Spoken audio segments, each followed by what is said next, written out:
Hello，大家好，今天是2月13号，美股盘前行情快报，我是阿哲，我们又再次见面了。CPI 数据出炉，对于降息的预期再次下降，美股昨天出现大幅的低开，大部分个股最终也是收跌的。借此机会，英伟达出现难得回调，什么时候可以加仓买进呢？特斯拉低点变盘，现在能否抄底进场？苹果接连2天明显上涨，我们继续看涨。看到今天的行情图板。接下来我们看到今天的行情目录，本期视频是市场观察纳斯达克指数147，阿哲依旧会通过以下的3个部分来讲解本期视频的盘前美股观点。第一部分我们会讲到纳斯达克指数市场观察 K 线变盘分析和空间的支撑压力位分析。第二部分会讲特斯拉、英伟达的专项技术面报告。第三部分会讲解以下个股的行情快报，分别是高通、PLTR、亚马逊、台积电、苹果、MSTR、Meta 和谷歌等个股的技术面分析。以上内容呢会比较多，阿哲呢会花费较长的时间来讲解本期视频，所以如果您是一位新同学，对于长视频观看相对不是很熟悉，那您可以点击一下我们下方播放键按钮旁边的三角，而在这个三角当中有本期视频所有的时间轴，点击对应的时间轴可以观看到您最想优先观看的内容，希望对此能够解决您的一些顾虑。如果您是老同学，还是希望您能够从头到尾完整的观看本期视频。很感谢老同学照常的支持。我们先看到第一部分，阿哲会讲一下 K 线的分析，当下如何用 K 线只看蜡烛图分析目前的美股行情。通过今天的行情视频封面，你会知道阿哲的观点是目前的美股大概率会出现小反弹，那么甚至呢，如果多方强势，甚至能够持续的上涨。这里我们要讲一下第一个观点，关于目前你所看到的蜡烛图表当中出现的文字，一个叫负线，一个叫 IR K 线，这是今天要讲到的第一部分2种 K 线的使用。关于负线我们讲的比较多，所以今天呢就简单的带过。所谓的负线是乌云盖顶的形态，一根阴线，高点创出左边阳线新高，但是收盘却跌破了阳线实体一半，甚至是把它全都吃掉。那像你之前所看到的这一天和这一天都是负线，而股价后续也确实有风险释放，最近这一天出现之后也确实产生了连续几天的创新低，也形成了调整。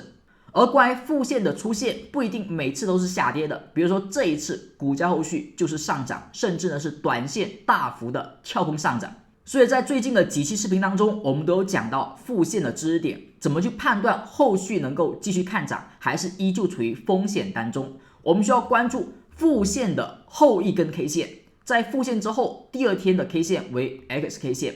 ，X 的高点能否被突破，作为我们是否去再次买进短线看涨的依据。那像前期这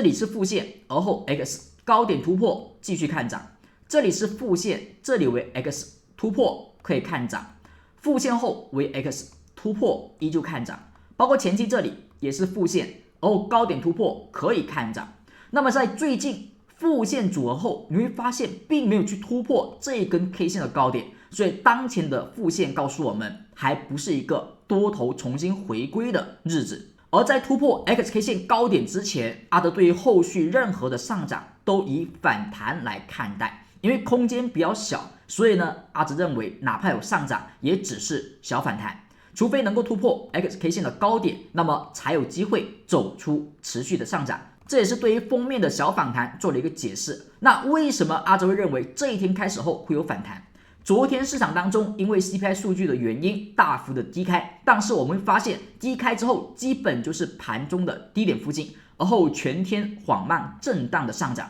这是昨天分时之中你可以去发现的。对于这种大幅低开而后上涨的 K 线，它出现一种特殊形态，叫做 IR 模型。这个模型来自于传奇交易员拉瑞·威廉姆斯先生，在他的交易手册当中特别关注这种大幅低开而后收阳的一根 K 线。那这种 K 线往往后续意味着短线有多方的进场，或者说短线有多方多头的机会。因为关于 IR 模型不是阿哲所去观察到的，所去日常使用的，因此呢阿哲想要去测试一下它的效果，阿哲呢就把它作为一个模型在市场当中去测试，去回溯这个信号。我们先了解一下关于 IR 模型它的一个条件。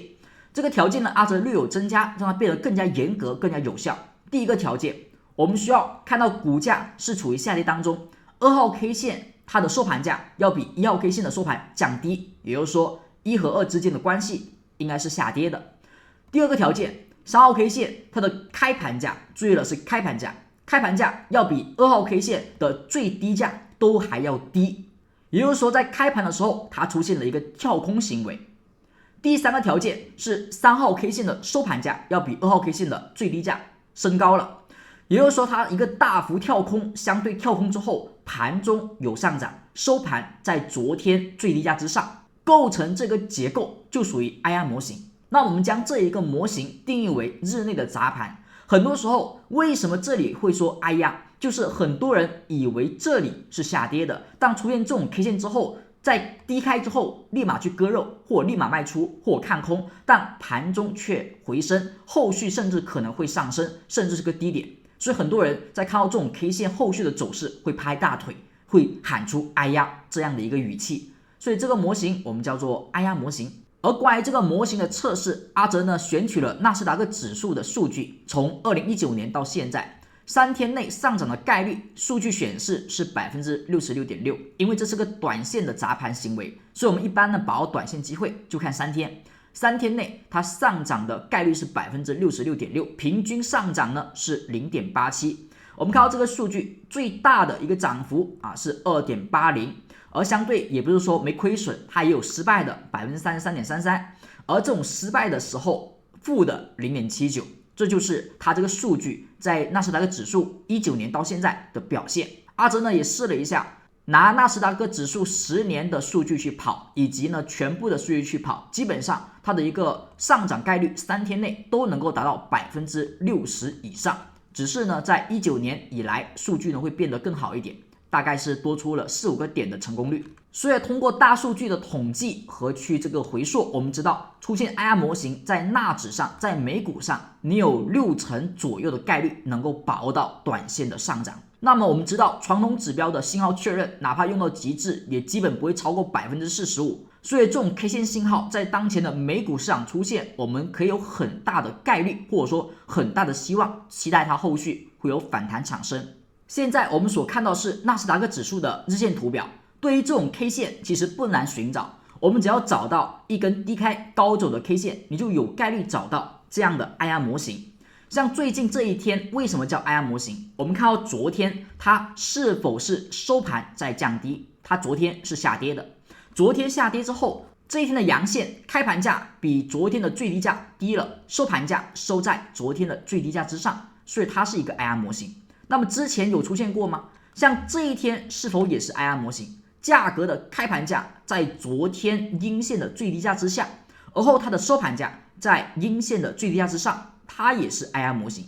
像这一天它是否也是大幅的低开，而后收涨，最后收到了阴线的低点之上，所以这一天是 IR 模型，这里也是 IR， 这里它也是 IR。那么像这两根就不是了，因为它们并没有收涨到昨天阴线低点之上，所以它们不是。在这一轮震荡行情当中，前方2次出现的 IR 模型都是上涨，都是低点，那么本次是否也会是个低点呢？对于这一个位置，我们可以去拭目以待，它后续3天内能否出现如期的上涨。当然，因为这个地方它不是说100%能够上涨，我们知道还有 33.3% 的概率3天内它其实有下跌的，而且跌幅呢也不小。那么如果在这一天开始我们去做多，或者说去做短线反弹，那么在短线仓位上你应该设置一个有效的止损位、防守位。在稍后的技术分析空间点位计算当中，阿哲会给到大家一个防守位。接下来我们看一下指数的变盘点位分析。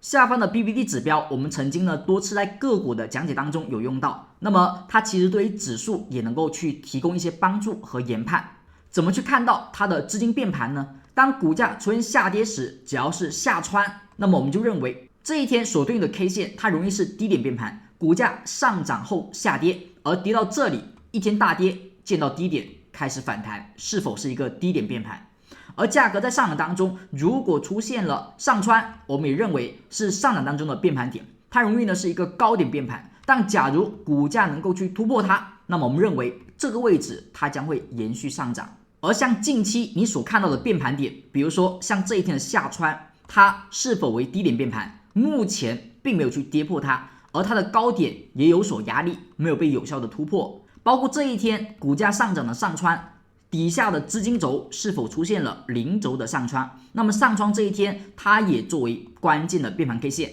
而这一天的高点是否也是短线高点。那么在最近价格从负线后产生了下跌，下跌的最后一根 K 线，我们所说的 IR 模型的这一根 K 线，它的底下其实也发生了最新的往下击穿强弱零轴的变化，所以股价上穿下穿为变盘。那么这一天资金下穿了零轴，那我们认为价格从高点回调到这里，它应该是一个低点变盘的信号，而低点变盘这里将容易产生机会，价格只要不出现收盘把它的低点击穿，那我们认为从这里开始可以认为是一个低点变盘的点位，而如果能够快速把它的高点能够去升穿去突破，那么这里将会更加确认它的低点变盘有效，否则这里暂时只看为一个支撑。以上就是关于纳斯达克指数 K 线和变盘点位的解析。听到这里，如果对您有所帮助，您有所收获，老同学可不要忘记日常点赞支持阿哲的视频创作。假如您的时间比较充裕，那么也希望大家能够在点赞之后留下您的一句宝贵评论，感谢老同学的支持。而假如您是一位新同学，第一次来到阿哲频道收听阿哲的视频，阿哲也希望大家能够抽空在下方视频底下点击订阅按钮，成为阿哲频道的订阅观众。点击订阅之后，那么这一个位置会显示已订阅，再点击全部的铃铛通知。那未来阿哲频道所有的消息、所有的视频直播都会第一时间内通知到你。希望我们在阿哲讲技术频道一起学习技术分析，一起赢在美股，在美股市场持续的盈利。接下来我们看到第二部分，关于空间技术点位的计算和分析。这一部分内容是阿哲每天美股开盘之前都会发表在 Telegram 当中的一条短信提醒。只要您是新订阅观众，至少呢会有半月的时间能够免费接收到这条短信。现在我们看一下信息的主要内容。这是一条2月12号在香港时间4点33分所发布的信息盘前解析。一般第一部分阿哲会讲到目前自己的观点。阿哲认为纳指没有突破 XK 线的高点，所以应该继续去观望。而又因为市场迎接满月变盘，所以容易是下行。目前是美股的一个风险区域，短线做多要小心。这是阿哲昨天最新的观点。而下方一般阿哲会放上纳指和特斯拉日内的技术点位预测，一个是高点，一个是低点。这个高低点不是说一定会达到某一个价位，指的是在这个高点上有压力，低点有支撑。如果纳斯达克指数多头强势，一般收盘会突破这个高点；空头强势一般会跌破这个低点。我们看一下右侧的图表，在右侧的图表当中是纳指的日线图。通过昨天价格的走势，我们可以看到，昨天的空头开盘很强势，直接大幅低开，跌破了预测低点。但是跌破之后立马回升，盘中一度上涨。但你会发现，最后哪怕收盘，它也没有去突破上方的预测高点，仅差几个点才能突破，而后冲高回落，这就是一个支撑和压力的表现。我们看到图表当中还有其他的一些颜色的提醒，像图表当中这一些绿色和红色，阿哲称为红绿灯。当价格出现绿灯时，意味着当天股价收盘突破预测高点，多头强势。而如果是红灯，说明当天股价收盘跌破预测低点，是空方转强，是风险。那么有关于每天的日内预测高点和低点、支撑和压力点位，那么阿哲呢在每天美股开盘之前都会去公布。我们看到最新的这个点位，周四的预测低点是 19532.72。那么价格在这一根低开高走阳线 IR 模型出现之后，我们去看涨。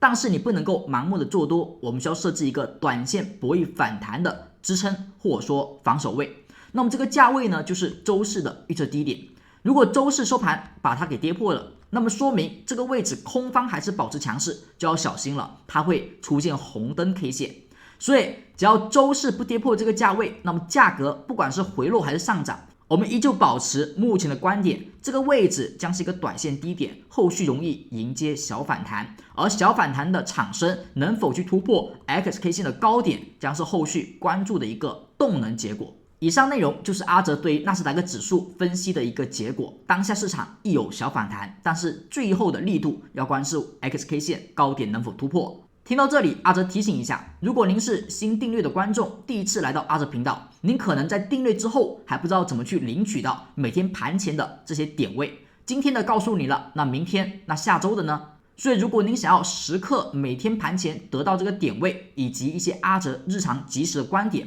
您在订阅之后，那么阿哲呢教大家怎么去领取到这重福利。可以看到视频底下的评论区，在评论区当中，您可以点开置顶链接。在置顶链接当中有助教老师的联系方式，那是助教老师的 Telegram， 点开那条链接，您就可以找到助教老师了。而在找到助教老师之后，请大家向助教老师发送一个口令，或者说我们的暗号，你可以发一个盘前2个字，发送之后助教老师收到，他会知道您是阿哲的订阅观众，并且您需要每天的盘前消息，他将会在每天阿哲发布之后提醒到你。同时，阿哲要提醒一下，订阅观众不只有盘前解析、点位预测的福利，同时还有另外2重福利，一个是粉丝群组和知识答疑，以及进阶知识和内部直播。阿哲建立这个频道是希望分享更多的知识和有用的技术分析给大家去提供帮助。所以，如果仅是盘前解析和点位预测对大家的帮助可能只是短期的，而无法是长期的，真正学到本事才是你自己的。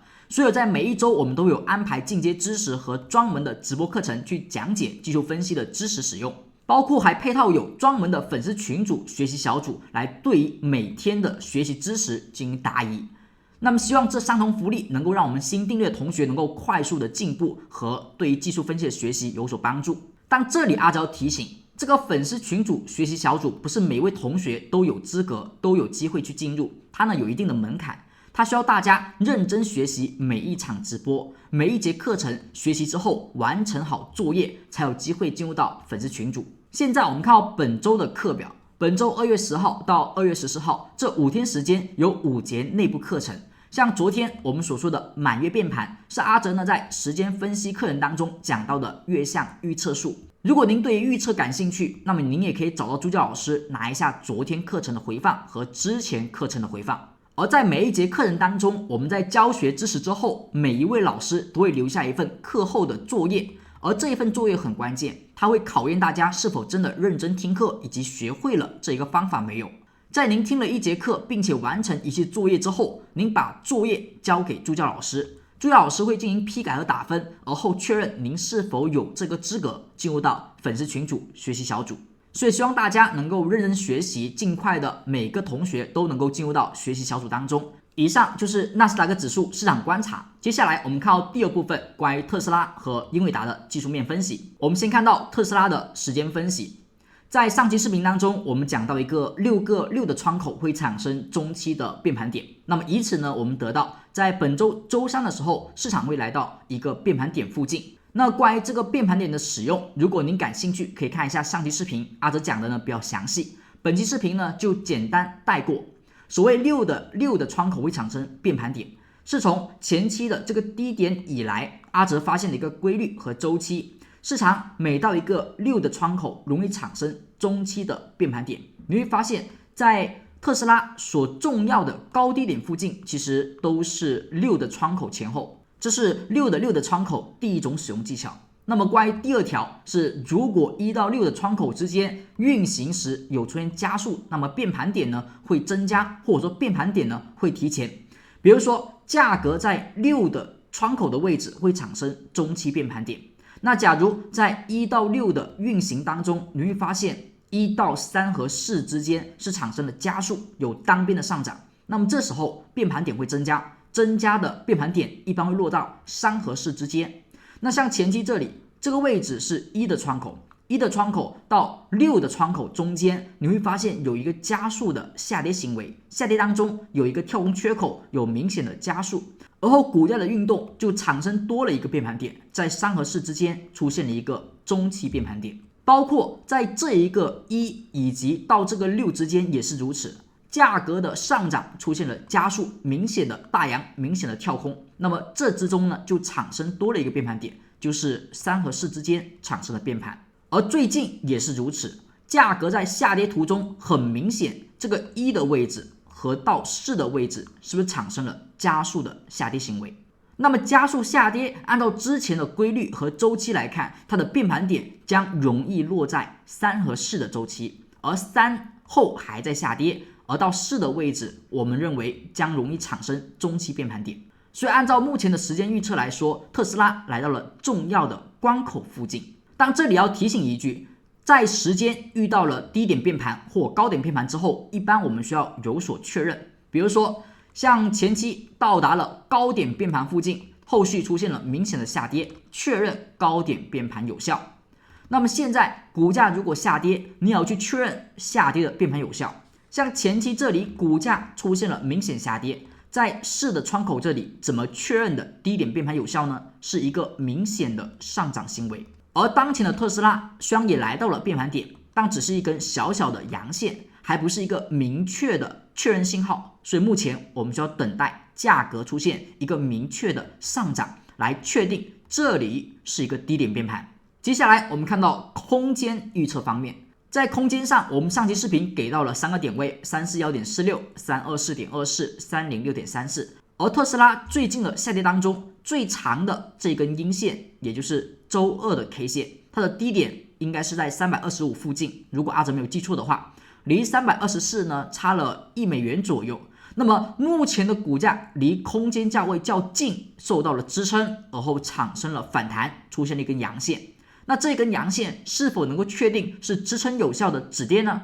阿哲认为还不行，因为这根阳线是冲高回落的，它的意义呢有所降低，它不是一个明确的多方走强的信号。而股价冲高回落遇到341.46，并且是尾盘突然之间的跳水，所以这根阳线它的多头确认信号不强烈。这里我们需要一个更加明确的点位和手法，股价如果能够收盘突破前方这根阴线它的高点，那么阿哲认为这里的低点变盘将会确认，而在此之前它还不能够有效的确认。当出现这样的一根 K 线能够突破这一根阴线的高点的时候，则说明时间和空间都是低点的变盘确认，那个时候我们可以进行抄底买进。而这一笔抄底买进的点位，它的止损就是324.24，这是我们此处再重新制定了一次特斯拉交易。之前在这里中期低点我们认为可以去抄底，但可惜呢没有上涨，而后下跌破位去止损。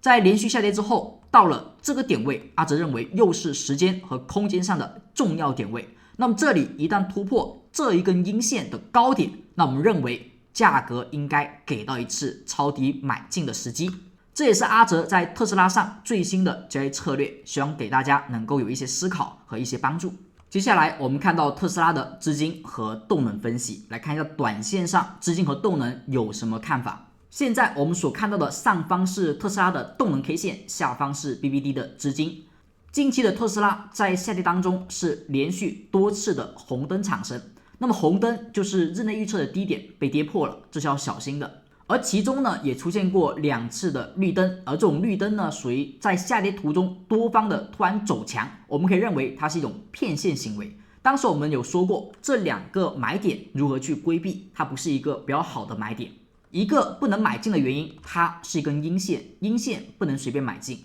而这一天为什么不能买进？因为它前方有一个缺口，在缺口之后哪怕出现绿灯，它可能也是个假现象，因为缺口的压力在这里体现，多方虽然强势，但是空方更强。所以在高点红灯后的下跌，目前为止没有一个比较好的动能的买进机会。包括昨天的这根阳线，它也不是绿灯 K 线，所以这里我们就要确定一下何时会产生一根绿灯 K 线。我们把图表放大，给大家一个点位的参考。周四当天特斯拉预测的高点是350.095，这个价位如果收盘能够突破，将会产生一个绿灯 K 线。下跌，特别是单边下跌当中，如果有一根相对强势的阳线，并且是绿灯 K 线，那么哪怕没有突破这根阴线的高点，阿哲认为可以在左侧去买进一笔作为试错仓位。而我们看一下前方下跌以来，虽然在动能上还没有出现绿灯，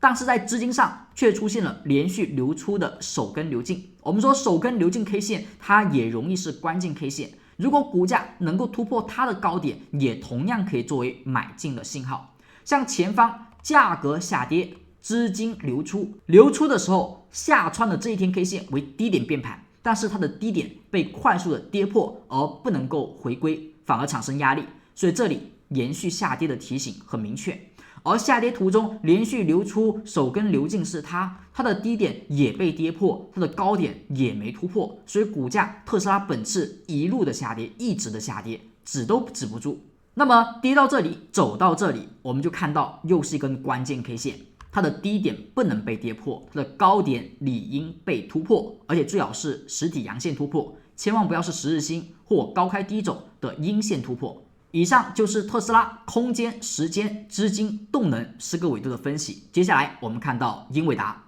目前我们看到是英伟达的空间图表。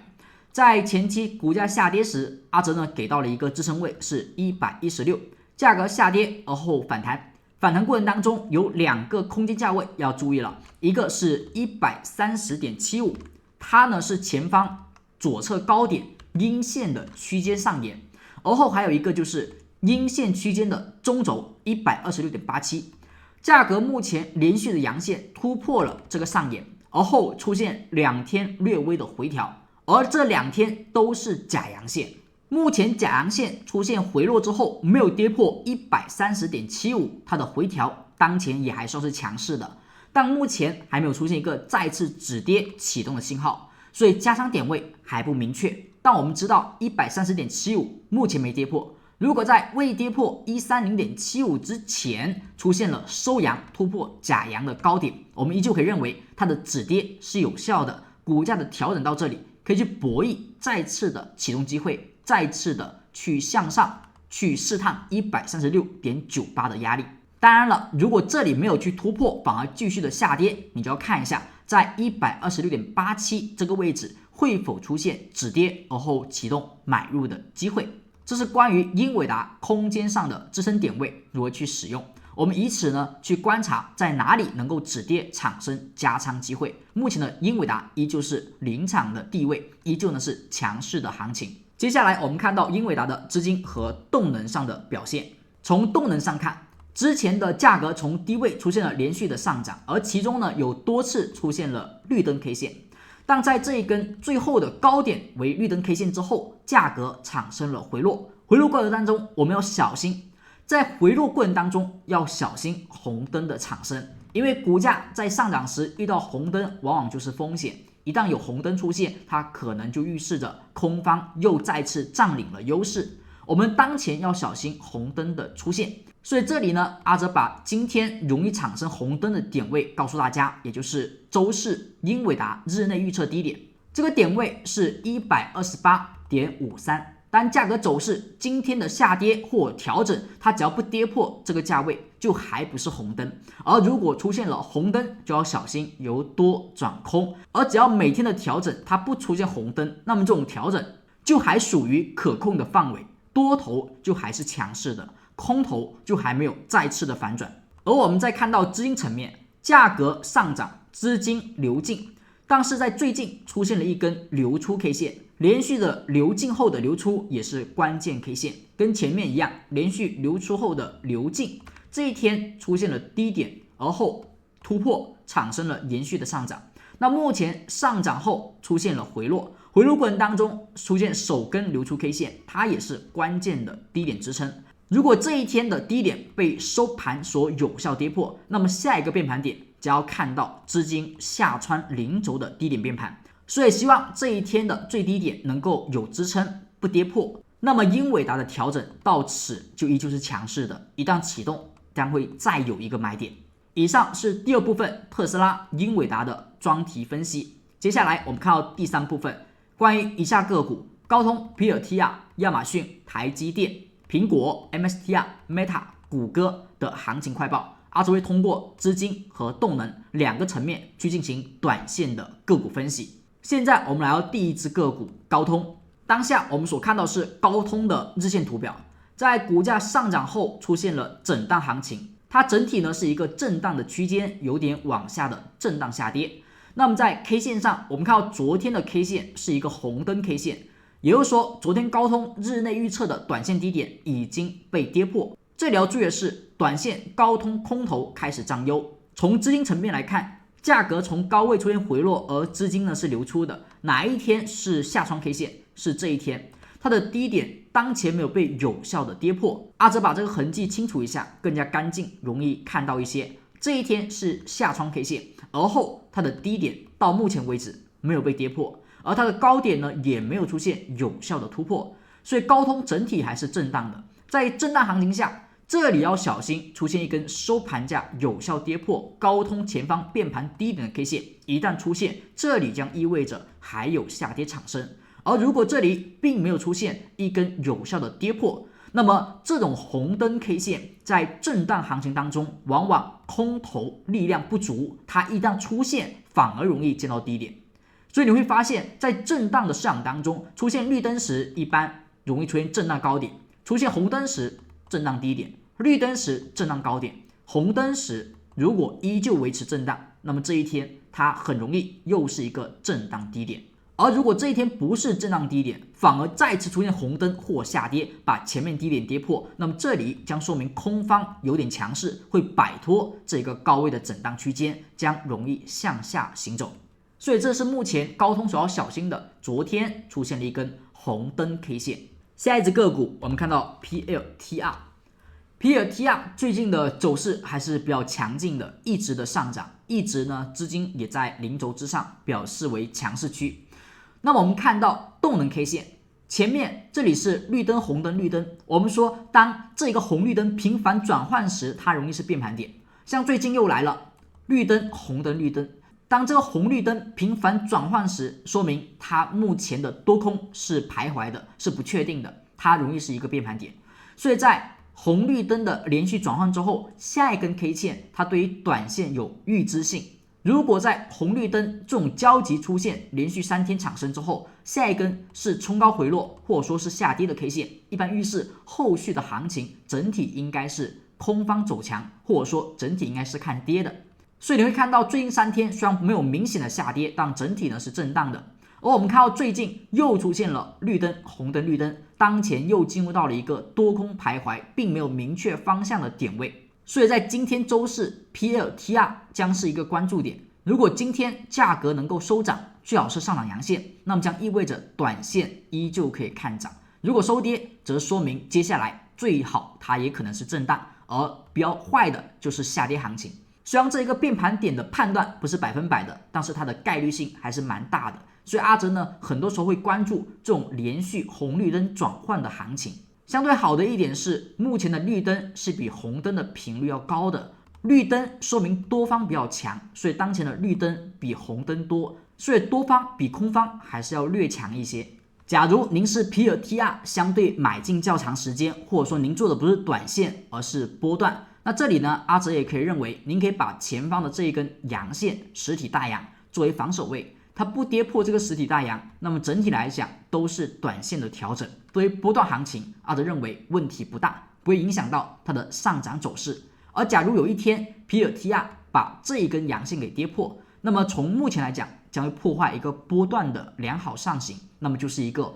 波段应该止盈的点位了。在资金层面，短线可以看到这根 K 线连续流进之后的流出，所以它的低点可以作为短线的关注对象。它的高点当前略微被突破，但只是略微，所以不是有效突破。目前 PLTR 关注的就是短线的这一天以及波段的这一天2个低点作为防守。至于说是否能够看到买点，那么这里的买点只有追涨。如果今天继续收一根上涨阳线，最好是不错实体的，能够突破我们这一个短线关注点的高点之上，那么可以去做 PLTR 的追涨行情。只是走到这里，它的风险性肯定是比较大的，所以只能算是一个右侧激进的追涨买点，要小心，要设置好止损。而如果今天是收跌的，那么肯定呢就不存在买点了，所以这一点大家要注意。接下来我们看到亚马逊的走势相对就偏弱很多了，价格在见到 242.52 之后出现了下跌，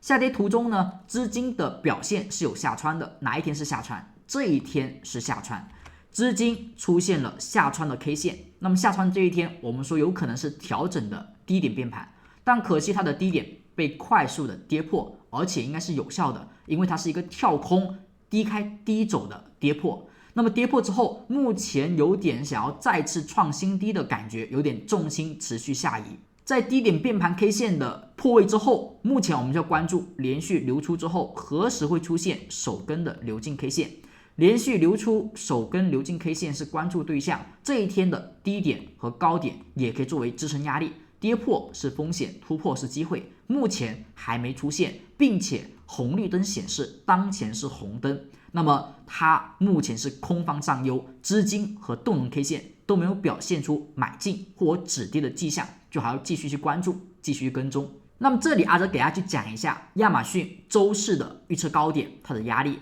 今天如果亚马逊的收盘价能够收在 230.055 之上，你会看到一根绿灯 K 线，而绿灯 K 线可以作为多头在动能上首次的转强。一般出现绿灯 K 线，正常下方是有机会能够出现一个转绿的流进的。当然了，这里只是有几率，不一定100%，因为看到前面这里它也是绿灯，但是它没有流进，所以这里呢，我们先看到价格上能不能先转强，再看到资金上能不能够由流出变流进。现在的亚马逊还是有点偏弱了。下一只个股我们看到台积电，台积电在前面出现了一根负阴线之后，它也没有出现买点。我们说负阴线的观察是最近你一定要去学会的，因为很多个股都产生了。这一天是负阴线，而后 XK 线在这里，高点并没有去突破，那么高点没突破，说明这一个负线的风险就还在。那么还在的风险，你短线就要小心，应该还处于观望的角度，不要随便因为一根长下影线就去买进，这是一点。我们再看到资金层面，价格出现了一个上涨然后回落，这里有出现上穿和下穿吗？是没有的，因为呢，看到左边这个数字，它只要是负数，就是说明在水下，而它目前没有变正数，说明还没有上穿。那么关键 K 线就是由连续的流进转为流出的这一天，它的低点目前是没有被跌破，但高点也没有突破，方向性是不明确的。在资金角度上看，它要么向上突破，而突破这个价位刚好也突破了 XK 线，那么肯定就可以作为一个短线再次看多的点位。假如不突破，那么在此之下，我们就尽可能的少出手，少看多台积电。这是在短线上台积电的动能和资金分析。现在我们看到苹果，苹果的话在最近有所异动，资金层面上表现为流进，价格出现了连续上涨。如果您是老同学，还记得上期视频阿哲对于苹果的观点，应该知道价格上涨回落。上期视频阿哲有说到，低点没创新低，就有可能是一个回调。那怎么看待市场是回调，还容易是继续下跌？我们看一下资金的回落，它下穿的那一天，很明显这一天出现了下穿，而这一天就是在我们上期视频的当天。所以当时阿哲讲过，你要关注这一天会不会是苹果的低点变盘，而我们看到下一个交易日立马是仿包阳线，那么它就构成了买点。所以当前的苹果呢是上涨回调低点变盘后的一个突破买进时机。我们也可以看到，在前方的缺口上沿处，当前已经站上，而且站上了实体一半，还是一根不错的阳线。所以目前对于这个缺口应该已经完全的消化完，价格后续以前方这根阴线的低点缺口的上沿作为防守位或作为持股点，只要回落它不去跌破，我们就依旧看涨。如果它不回落持续上涨，那么就依旧看涨，直到前方关头阴线的高点附近，我们才认为会有比较大的压力。在此之前去看反弹，在突破关头阴的高点之后，我们去看反转。现在我们来看到 MSTR， 在之前我们给过一个买点，设置了一个交易的信号，因为它前期这里是下穿，所以它是一个关键低点变盘 K 线。而后呢，价格连续流出后的流进是它，所以它呢也是一根关键 K 线，刚好这两根 K 线它的高点就在这里，基本是共振的。那么之前我们说过，你应该等待一根收盘价站上的 K 线去买进，而 MSTR 呢一直没有，所以一直震荡，一直的观望。最近的股价走势也是比较弱，短线出现了下跌反弹再创新低，而昨天是一根阳线低开高走，相对走势应该算是强过于很多普通的个股。那么这里它可以做一个买点嘛，这个位置去买进相对也是左侧比较风险的博弈。那么我们可以看到前面的这2根 K 线，这2根 K 线是防守阴线。那么很久阿哲都没有讲了，防守阴线的买点还记得吗？就是股价要突破这一根阴线的高点，突破之后你可以作为一笔买进的策略，然后再往上去突破，再做一次加仓的策略。如果防守阴线的高点不能突破，那么就先不要再去动手。所以当前的买点增加多一个防守阴线。而在下方资金上其实没有太多新的一个信号，我们依旧关注这2天的 K 线。前方低点变盘，当下也不是有效跌破，这里跌破1天立马的回归，所以这个低点变盘依旧有效，只是它是一个震荡形成的低点。而后我们看到 Meta 的股价走势同样也是比较强势的，和 PLTR 有的一比啊，甚至呢更强，它应该连续的上涨了有18、19个交易日，价格出现连续上涨，但是资金呢还是保持在一个流出的状态，并且我们会发现在这一天的绿灯之后，后续的走势是没有红灯没有绿灯的。所以假设呢从底位我们看到有一个红灯绿灯红灯，然后价格走出了一个假阳线，而后价格走出了一个假阴线的上涨，所以这一个变盘我们是后续看涨，再加上后面的连续绿灯连续看涨，到目前为止没有一个红灯，所以你就会发现 Meta 的多头是多么强势，它要么是惯性上涨，要么是多头强势突破日内的压力，但是它没有一天是跌破了日内的预测低点的，所以走到这里它依旧维持在一个多头看涨的范围，但这个多头已经不太敢去持续的流进，或者说大力的买入了，所以你会发现很长一段时间都没有绿灯了。我们继续更新一下红灯的点位，你要小心在这种强势上涨多头相对惯性的上行当中，要小心红灯的突然出现。最新的周四的红灯预测是 718.99， 股价收盘跌破这个价位，将会产生本次上涨以来很久不见的红灯 K 线，那时候就要小心了。最后我们看到谷歌的走势，在前面大缺口下跌之后，我们提过这里是一根下穿 K 线，下穿 K 线为低点变盘，但低点变盘的低点再次被跌破，所以股价呢继续延续下跌。这里是个运线，运线低点也被跌破，那么我们看到短期也是下跌。